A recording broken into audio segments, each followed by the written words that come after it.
ఇక్కడ యేసయ్య అడుగుతున్నాడు, ఎవరు నన్ను తాకారు? Tell me who touched me. ఎవరు నన్ను తాకారు అడిగినప్పుడు, and he looked around to see who had done it. But the woman knowing the wonderful thing that this woman did, ఈమె చేసిన ఆ అద్భుతమైన గ్రేట్ బోల్డ్ స్టెప్ ఏంటంటే, she came in front of Jesus.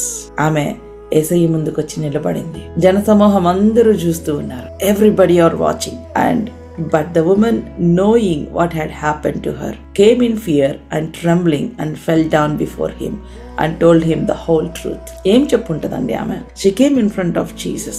భయపడుతూ వచ్చింది, వణుకుతూ వచ్చింది, ఆయన పాదాల దగ్గర పడింది. ఆమె ఏడుస్తుందేమో, I broke the law, I'm a law breaker. నేను ధర్మశాస్త్రంని బ్రేక్ చేశాను. I broke the law but I'm healed. I'm a law breaker. I'm not suppose to come in the midst of the crowd. ఈ యొక్క crowd మధ్యలోనికి నేను రావడానికి లేదు. Lord, ఒక పాపిగా, ఒక లా బ్రేకర్గా నీ ముందు నిలబడ్డాను. She was trembling. ఈరోజున మనందరం కూడా ఇటువంటి సిక్ సోల్స్తో ఉన్నాము కదా. We all were sick. ఆమెకు లాగా రక్తస్రావం లేకపోవచ్చు, రకరకాలైన సమస్యలతో we broke the law, but we still come to Jesus. ఎన్ని తప్పులు చేశామో, ఎన్నిసార్లు ఆయన ధర్మశాస్త్రాన్ని మనం బ్రేక్ చేశామో, ఎన్నిసార్లు మనం ఆయనకి దూరంగా ఉన్నాము, ఎన్నిసార్లు మనం వ్యతిరేకించాము. ఈ రోజున ఎవరైనా సరే, when you come to Jesus, ఎటువంటి పరిస్థితుల్లోనైనా, ఎటువంటి లా బ్రేకర్ అయినా, if you come to Jesus, if you have an encounter with Jesus, there is forgiveness that is available, there is love that is available, there is healing that is available for all our souls. మన హృదయాలకి, మన ఆత్మలకి కావలసిన healing available గా ఉందండి. హల్లెలూయా. ఆమె స్వస్థపరచబడింది, కానీ హృదయంలో ఆ గిల్టీనెస్తో వెళ్ళిపోయి ఉండేది ఆమె. నేను ధర్మశాస్త్రాన్ని బ్రేక్ చేశాను కదా, వెళ్ళి ఆయన పట్టుకుంటే నేను ధర్మశాస్త్రాన్ని బ్రేక్ చేశాను కదా అనే గిల్టీనెస్ ఆమెలో ఉండేది. అందుకనే ఆయన పిలిచాడు, కమ్. అప్పుడు ఆమె వెళ్ళి జరిగిందంతా ఒప్పుకుంది. నేను ఈ పరిస్థితిలో ఉన్నాను, ధర్మశాస్త్రానికి వ్యతిరేకమని నాకు తెలుసు, నేను ధర్మశాస్త్రాన్ని బ్రేక్ చేస్తున్నానని నాకు తెలుసు, కానీ నేను తాకాలనుకున్నాను ప్రభువా. కుమారి, మై డాటర్, వావ్. ధర్మశాస్త్రాన్ని రాసిన ఆయన, ధర్మశాస్త్రాన్ని బ్రేక్ చేసిన ఆమెతో కుమారి అన్నాడండి. అది కృప, అది కృప. That is grace. Hallelujah. That is grace. అంటే మన ఇష్టం వచ్చినట్టు వెళ్ళి పాపం చేయమని చెప్పట్లా. పాపము చేసిన వారికి క్షమాపణ ఉంది, పాపము చేసిన వారికి క్షమాపణ ఉంది. There is grace enough to forgive every sinner.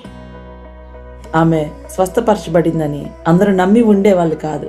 ఆమె రాకుండా ఉంటే ముందుకి, ఆమె ముందుకు వచ్చింది కాబట్టి ఆమె అందరి ముందు యేసయ్య డిక్లేర్ చేశాడు.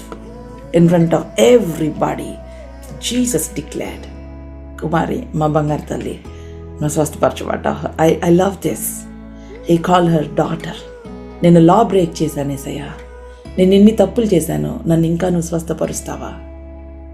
సరిగా లేదు నా జీవితం, నేను ఈ శిక్ష అనుభవించడానికి కరెక్టే, నేను తప్పు చేశాను, నీకు దూరంగా వెళ్ళిపోయాను. I broke the law but I came to you. నీ దగ్గరికి వచ్చాను అంటే ఆయన ఏమంటాడు తెలుసా? కుమారి, విశ్వాసంతో వచ్చావు. మోర్ దెన్ హీలింగ్, ఆమె సోల్ని హీల్ చేశాడు ఆయన, ఆ గిల్టీనెస్ తీసేశాడు ఆయన. అబ్బాయి ఎంత సంతోషం కదా. ఆమె స్వస్థపరచబడి కూడా గిల్టీనెస్తో వెళ్ళి ఉండుంటే ఆమె అంత సంతోషపడి ఉండేది కాదు. He removed that guilt from her. చూడండి ఇక్కడ. But the woman, knowing what had happened to her, came in fear and trembling and fell down before him and told him the whole truth. And he said to her, daughter, your faith has made you well. Go in peace and be healed of your disease. Be healed. ఆయన seal చేసేసాడు అంతే ఆ healing. ఆయన, కుమారి, నీ విశ్వాసము నేను స్వస్థపరిచాను, సమాధానము కలదాన వెప్పము. ఈ సమాధానము ఆర్డినరీ సమాధానం కదా. ఇంకా నీలో ఏ గిల్టీనెస్ రానివ్వద్దు. నేను లాని బ్రేక్ చేశాను ప్రభువా, నేను సరిగా ప్రార్థన చేసుకోలేదు ప్రభువా, నేనే తప్పు చేశాను ప్రభువా అన్న గిల్టీనెస్ నీలో ఉంది కదా, అది రానివ్వద్దు. నీకు నా సమాధానం ఇస్తున్నాను, నేను నిన్ను క్షమించాను. ఎవరైనా అనారోగ్యంగా ఉన్న వాళ్ళు కానీ, ఏ పరిస్థితిలో వెళ్తున్న వాళ్ళు కానీ ఇటువంటి గిల్ట్ కాన్షియస్తో ఉన్నారా అండి? ఆ గిల్ట్ కాన్షియస్తో ఉంటే మీరు స్వస్థపరచబడలేరు. You can be healed. ఎందుకంటే ఆ గిల్టీనెస్ మీ యొక్క గాయాన్ని రేపుతూ ఉంటుంది. దేవుడు అంటున్నాడు, నా సమాధానాన్ని రిసీవ్ చేసుకోండి, నేను మిమ్మల్ని క్షమించాను. I have forgiven you. సమాధానము గలదాన వైపము.